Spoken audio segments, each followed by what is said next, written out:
Está no ar mais um programa do Núcleo de Política e Cidadania, aqui do Canal 6, TV Comunitária do Rio. Lembro que você pode acompanhar nossa programação pela internet também, www.tvcomunitariatudojunto.rio. Deixo aí o nosso telefone e e-mail para você interagir com a gente. Hoje nós vamos debater um assunto muito importante, que é o pacote que o ministro da Justiça, o ex-juiz Moro, lançou aí com estardalhaço para combater a corrupção e a criminalidade. E hoje nós recebemos aqui para esse debate aquele que ajudou a fazer a Constituição Cidadã, o deputado federal e constituinte Vivaldo Barbosa. Obrigado, Vivaldo, pela sua presença mais uma vez aqui. E aí, como o senhor que ajudou a construir uma Constituição que Ulisses Guimarães disse que era a Constituição Cidadã, está vendo esse pacote? Obrigado a você, Moisés, por ter me convidado mais uma vez. Prazer imenso estar aqui com você. É um prazer imenso estar aqui na TVC, que é um instrumento de comunicação aberto realmente às diversas correntes do pensamento, aos diversos grupos de ação e militância social, política. É um papel importante que a TV comunitária desempenha na vida brasileira de agora e dos últimos tempos. Nossos cumprimentos aí, reitero, como fiz de vez anterior, reitero meus cumprimentos a todo o trabalho de seu e de toda a equipe aqui da TVC. Pretendeu-se estabelecer aí um pacote legislativo legal para combater a violência, combater a corrupção. Mas se você olha, Moisés, o conjunto dessas medidas, você não vê nada concreto sobre isso. Você não sente que essas medidas aí que o ministro Moro, ex-juiz, está enviando ao Congresso, você não sente nada de que isso efetivamente vai melhorar a vida da segurança das pessoas, vai melhorar a vida com relação à criminalidade. Enfim, o povo brasileiro não vai se sentir mais tranquilo diante dessas medidas, porque ela não contém nada de concreto a esse respeito. São medidas que dão mais poderes a juízes para aplicar pena. Isso combate efetivamente a corrupção, combate efetivamente a criminalidade, a violência. Eu sei que os juízes parece que estão gostando disso. É natural.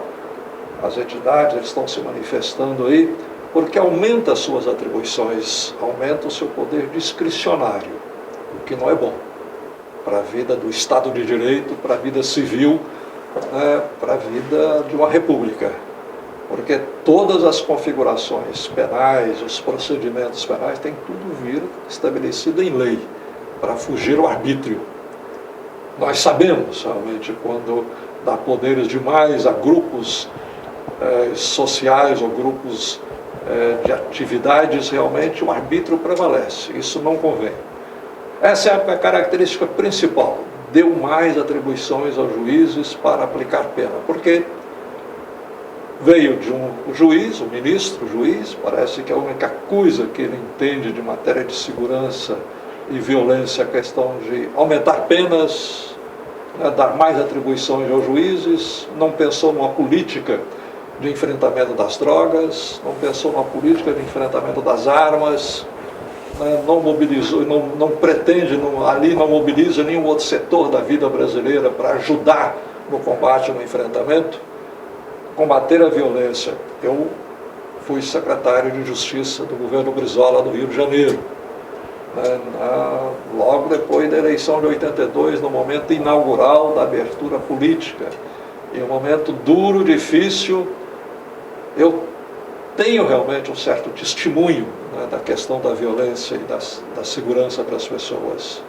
Tem que mobilizar muito, a sociedade tem que estar muito mobilizada para poder enfrentar. E nós, até no Rio de Janeiro, criamos um conselho de segurança, justiça e direitos humanos, e que nós tivemos representantes da sociedade, quer empresarial, quer comercial, industrial, comercial, da agricultura, sindical, setores da vida do Rio de Janeiro, para exatamente a gente enfrentar no conjunto, somando forças, a questão da violência que já começava E era um momento mais suave se comparado ao quadro atual. O ministro não se preocupou com isso, não convocou a sociedade, não mobilizou a sociedade, as forças sociais para ajudar no enfrentamento dos dois itens principais da violência, que é as armas, né, e a questão da droga, que alimenta os dois grandes alimentadores da violência. Não se preocupou com isso.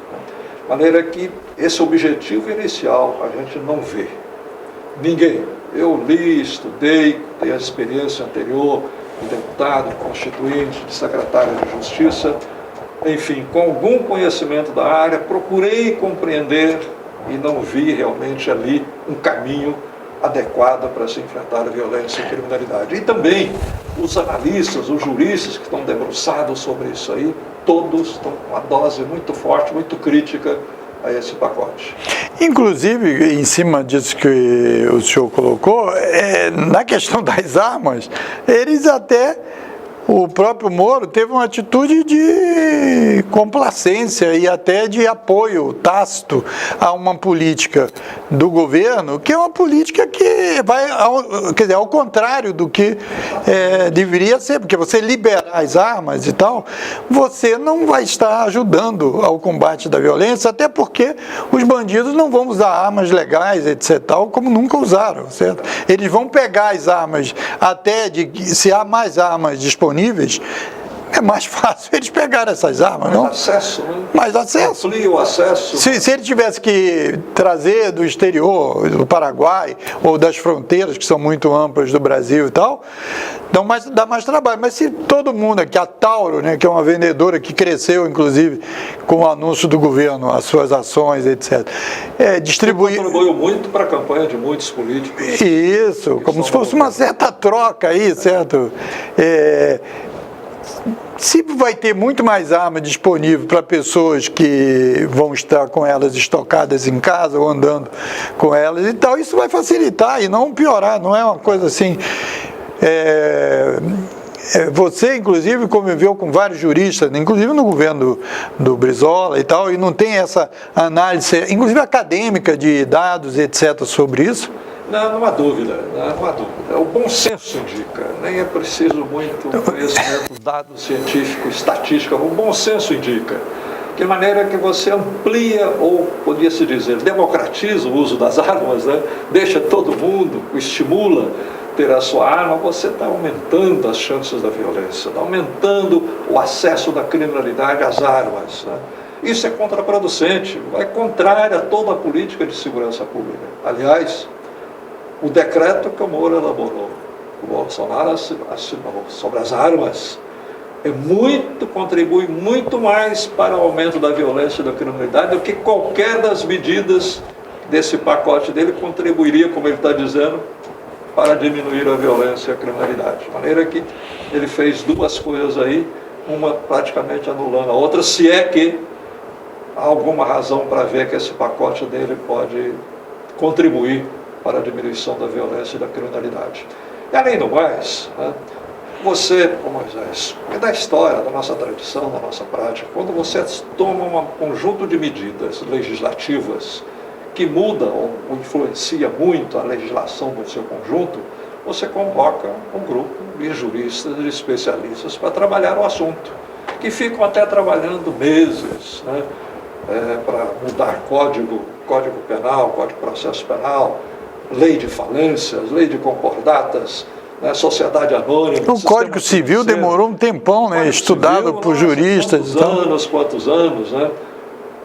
Enfim, você convoca um grupo, como agora recente, né, há projeto de Código Penal lá no Congresso, feito através de juristas que trabalharam especificamente. Um conjunto de medidas dessa requeria isto. Um conjunto de juristas, sociólogos, criminalistas e outros, né, e com opiniões diversas também, né? Diversos cientistas políticos para poder dar uma contribuição mais fecunda, mais elaborada, né, mais profunda para o combate à violência e à criminalidade. Não se fez isso, né? Foi da cabeça dele, do juiz, e numa experiência muito limitada que ele teve como juiz lá de Curitiba, dedicado muito mais a assuntos políticos e consequências políticas das questões criminais do que o enfrentamento da violência. Aliás, a experiência dele como juiz criminal, qual é? Ele já teve aí, já sentenciou contra quadrilhas de criminosos, traficantes de drogas, traficantes de armas, ele já enfrentou isto, que são os alimentadores da violência? Parece que não. A biografia dele é muito outra. O papel dele como juiz foi outro. Nós já sabemos bem aí, mas foi outro. Então, ele não carregou essa experiência e não traduziu isso nos projetos, né? Não encomendou as pessoas experientes para poder fazer o projeto saiu da cabeça dele, e a única coisa que, o conteúdo do projeto, com todos aí os estudiosos já se debruçaram, escrevendo, falando sobre isso aí, a única coisa que restou, se você espremer aquilo ali, é aumento do arbítrio do juiz, aumento das penas, porque a única coisa que o juiz sabe é sentenciar, né?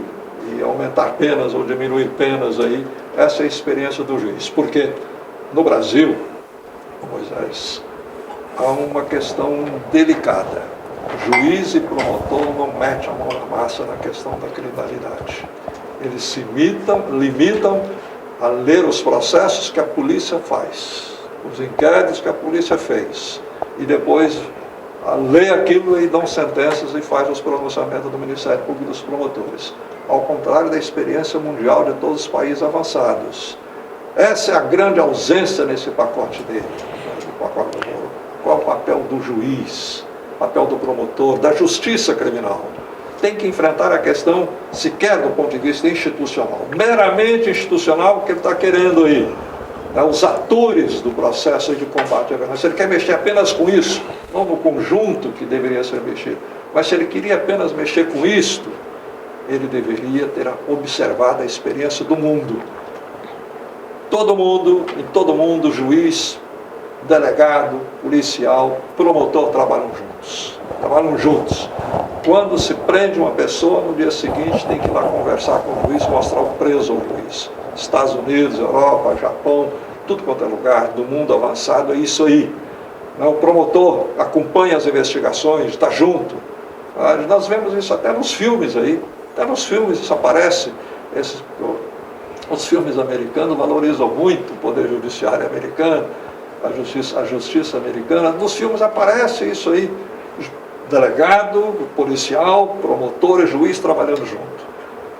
Essa é uma grande chave para poder, do ponto de vista institucional, que é uma coisa mais limitada, mas para poder mudar a justiça criminal brasileira e fazer juiz meter a mão na massa, promotor meter a mão na massa, e você com isso está mais instrumentado para enfrentar a violência e a criminalidade. Agora, Vivaldo, foi feita uma análise sobre a repercussão, por exemplo, na população carcerária. O problema, então, nós temos, se não me falha a memória, a terceira população carcerária do mundo. Então, o nosso problema é botar a gente na cadeia, porque nós estamos colocando gente na cadeia aos montes. Certo? Então, foi feita uma análise sobre se o caminho... então, está certo o que aconteceu, agora é para botar mais gente. Então, o nosso problema é colocar... Onde é que presídio? E as crises que aconteceram nos presídios? E as matanças que aconteceram e tal? Nada disso foi tocado? Não, realmente, como você disse, parece que a preocupação mesmo é aumentar penas, isto é, mais gente na cadeia. Isso não é o caminho, que o mundo estuda, se debruça sobre isso, né? Ao contrário. Inclusive, o que se sabe é que as penas que as pessoas merecem pelas coisas erradas que fizeram, deve ser o menos possível o contágio da cadeia, do sistema penal, do sistema prisional, porque é do bom senso. As pessoas dificilmente saem de lá melhor do que entraram. Dificilmente, pelas condições daquele mundo ali, né? Então se trabalha para evitar isso. É evidente que há as pessoas aí que não tem jeito. Você tem que tirar mesmo da sociedade, tem que aprisionar. Por problemas até distúrbios, por problemas de formação, de temperamento, enfim, condição psicológica, não tem jeito. Um potencial gravíssimo de ameaça à sociedade, então você tem que excluir, tem que colocar na cadeia mesmo, um conjunto aí. Mas tem que procurar caminhar no sentido contrário, no sentido de aplicar penas em que as pessoas se sentem, inclusive, um peso maior, de maior responsabilidade diante da sociedade, como trabalhos sociais, de diversa natureza, que isso acontece já prática no mundo, e o Brasil, de vez em quando, faz uma coisa aqui, outra ali, mas nada sistemático, nada objeto de um pacote como esse.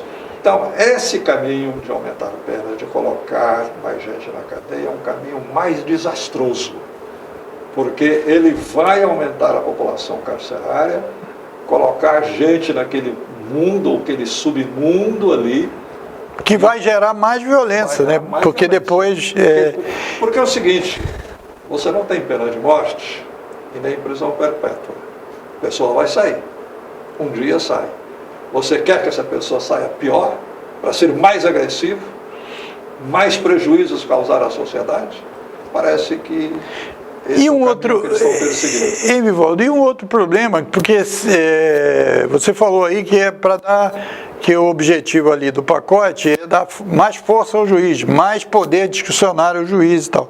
Agora, a população carcerária, qual é o percentual dela que não foi julgada? É muito grande. Eu acho que é um terço. Pois é. Um terço dos que estão lá, não houve julgamento ainda sobre isso. Então você vai dar mais peso ao juiz, eles não estão conseguindo julgar os atuais. E o seguinte, é porque a justiça criminal funciona mal no Brasil. Ele tinha que ter pensado em recompor a justiça criminal brasileira, né? Num estudo adequado sobre isso aí, né? Recompor a justiça criminal brasileira para a justiça criminal funcionar. Porque esse quadro que está aí realmente a quantidade de pessoas que lá, sem julgamento, sem sentença, né? Enfim, agora aí o Brasil se despertou muito por isso aí, gente presos sem sentença, outros presos sem sentença final, sem julgamento final, né? E se as pessoas não forem condenadas, como é que essa pessoa sai lá de dentro? Pessoas foi, mesmo na primeira instância, foi condenada, na segunda, na terceira, tal, no final sai absolvido. Houve um erro qualquer, judicial, sai absolvido. Como é que sai essa pessoa lá de dentro? Então essa é a coisa mais contraproducente possível. Faltou bom senso. Está faltando bom senso. Faltou experiência. E acima de tudo, o dever maior agora, especialmente a partir de um juiz, era que se fizesse uma revisão da justiça criminal brasileira e do processo penal no Brasil. Mas isso não está sendo feito, não estão sendo convocados os bons pensadores a respeito, os bons especialistas, quem carrega consigo aí mais experiência. Isso realmente é uma lástima. Agora, Vivaldo, o pacote lá diz que criminaliza o caixa 2. Agora, o próprio juiz Moro condenou várias pessoas por prática de caixa 2. E como é que fica? Ele não estava na lei e foi condenado, agora precisa de botar na lei, então há um conflito aí de... Perfeito. Ele já condenou muitas pessoas e não condenou todas. Muitas ficaram sem condenação. Mas, se caixa 2 não é crime, é preciso colocar na lei. Para dizer que é crime? Para dizer que é crime é porque não é. Se ele passa a ser crime a partir da lei, antes não era crime. Então... Está anistiando um monte de gente. E quem já foi condenado? Pois é, quem já foi condenado, ele já conseguiu o que queria. Condenou aquelas correntes políticas, já massacrou, a pessoa já está massacrada, já conseguiu o que queria. Os que não foram condenados, muita gente por aí, os que não foram condenados. Não, até o ministro da Casa Civil, né? Casa Civil, que confessou que recebeu caixa 2. Ninguém acusou ele mesmo confessou. Confessou que recebeu, enfim, disse depois de ser acusado. Claro. Confessou, né? Confessou que recebeu pelo menos 100 mil. Depois descobriu que foram 100 mil 2 vezes, mas pelo menos 100 mil ele disse que recebeu como caixa 2. Né? Se ele recebeu antes, na hora que não era crime, ele não pode ser condenado agora, porque a lei só vai vigorar daqui para frente. A lei não retroage para apenar ninguém, para penalizar ninguém. Né? Então significa que o que ele está fazendo é dar anistia a alguns políticos que não foram condenados. E vai anistiar até aqueles que foram condenados, mas esse já sofreram as consequências políticas e já conseguiu o objetivo dele. Eu até estou chamando essa lei de Lei Onix, porque o alcance dela, não há dúvida, é beneficiar o ministro-chefe da Casa Civil e de outras figuras aí. Mas, essencialmente, o ministro-chefe da Casa Civil que confessou o crime do Caixa 2, que pode ser punido pela legislação atual. Mas se vem agora o Moro e coloca que é crime a partir de agora, ele não pode ser punido por mais nada a não ser por esse crime, mas punido a partir da prática do crime a partir de agora. E não a prática do crime feita anteriormente. Então a lei não está, a proposta do pacote não corresponde à narrativa de combate à corrupção, e sim de passar a mão em cima de quem cometeu algum mal feito, etc. Em cima de alguém especialmente selecionado. Isso, que é um par dele, etc. Isso aí. Agora, eu vi vários juristas reclamando de que essa proposta do Moro também é tudo para defesa e é tudo para acusação e nada para defesa. Isso, quer dizer, atrapalha o trabalho dos próprios advogados que fazem parte, porque sem advogado não há justiça. Inclusive, o lema da OAB, né? E está escrito na Constituição, né? É exatamente isso naquilo, que já que a lei dá muitas atribuições ao juiz, arbitrárias, sem tipificação específica, para a pessoa saber o que está proibido, o que não está, o juiz é que vai dizer. Então isso dificulta muito o trabalho da defesa. Esse é o aspecto mais crucial. E outros impedimentos que surgiram lá, que os analistas aí estão vendo, os advogados, os criminalistas estão vendo, estudos. Há pouco tempo aí surgiu, poucos dias, um estudo muito importante, coordenado aí pelo Instituto de Carioca de Criminologia, coordenado pelo Dr. Nilo Batista, que é talvez aí o melhor penalista do Brasil, o melhor advogado criminal e jurista criminal do Brasil dos últimos tempos. Ele realmente faz uma análise específica sobre isso aí, como o direito de defesa está prejudicado.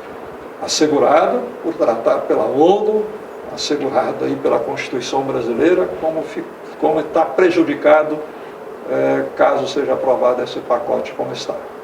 Agora, Vivaldo, para a gente ir encerrando aqui a nossa entrevista, eu queria que você foi deputado federal constituinte, é um político, tem uma atuação política.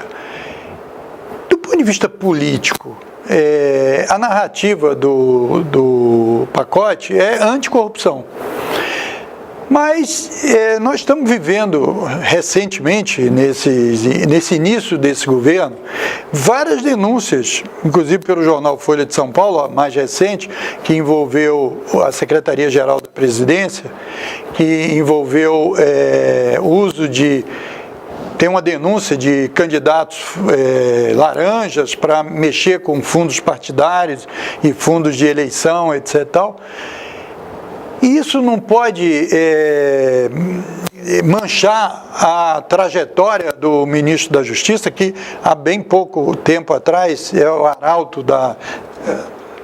Há duas questões graves e sérias aí que estão correndo em cima do atual governo, né?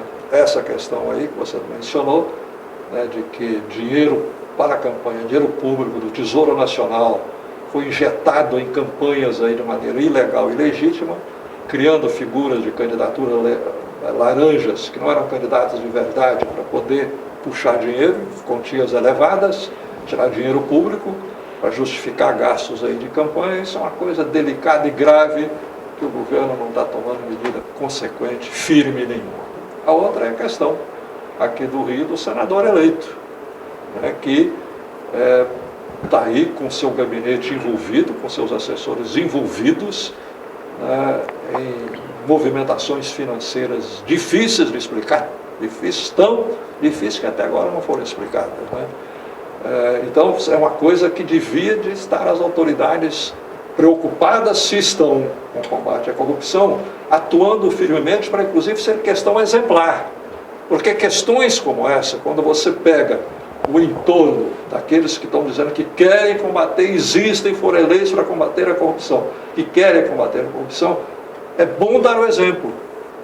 E duas questões graves em torno desse grupo, né, que ganhou as eleições aí, não estão com atitude firme para poder ser exemplar, para daqui para frente dizer que está combatendo a corrupção. Ao contrário, estão lenientes, estão condescendentes com todo o erro cometido. Mas além também, mas é só uma questão que nos escapou até aqui, é que também está no pacote do Moro a previsão de que as pessoas serão presas, poderão ser presas a partir de decisão de segunda instância, decisão de tribunal condenando as pessoas, né? Vem a mesma coisa. Se entra na lei agora, é porque não estava na lei anteriormente. Como não está na lei, é uma decisão aí estapafúrdia do Supremo, o Supremo está para rever, mas exatamente o Moro coloca isso lá para constranger o Supremo, que está marcado para decidir essa questão em abril, para constranger o Supremo, faz uma lei, quer fazer uma lei no sentido de que vai permitir colocar na cadeia quem foi condenado por segunda instância, mas isso também é um tiro aí pela culatra, tiro no pé, porque exatamente prova, testemunha diante do Brasil e da sociedade brasileira de que condenação por prisão depois de condenado em segunda instância não é aceito pela legislação brasileira até aqui. Tanto assim que ele está querendo colocar na lei, mas mesmo colocando na lei, é inconstitucional, porque fere a Constituição brasileira, que só admite a prisão das pessoas depois de condenação final sem mais recurso, como é no mundo inteiro. Isso. Como é no todo mundo civilizado, como é no processo civilizatório. Ninguém que não esteja finalmente condenado pode ser preso. Vivaldo, eu quero agradecer muito a sua presença aqui. Você acabou de levantar um assunto que é muito pertinente e que, portanto, isso já deixa aqui o convite para um próximo debate sobre essa questão da condenação em segunda instância, que uma lei infraconstitucional não pode sobrepor a Constituição. A decisão do Supremo não autoriza que a Constituição está mudada, ainda porque isso é um assunto ainda em aberto, inclusive, como você disse, numa votação ainda programada para abril, e antes disso nós voltaremos aqui com o Vivaldo Barbosa, que foi deputado constituinte, deputado federal, secretário de Justiça aqui do primeiro governo do Brizola, certo? Obrigado a você mais uma vez, obrigado a você que nos deu audiência e a paciência. Eu lembro a você que você pode nos acompanhar pela internet no www.tvcomunitaria.rio, e eu deixo aí o nosso telefone e e-mail para você interagir com a gente e fazer uma programação cada vez melhor aqui do Canal 6, TV Comunitária do Rio. Até um próximo núcleo de Política e Cidadania, aqui da TV Comunitária do Rio.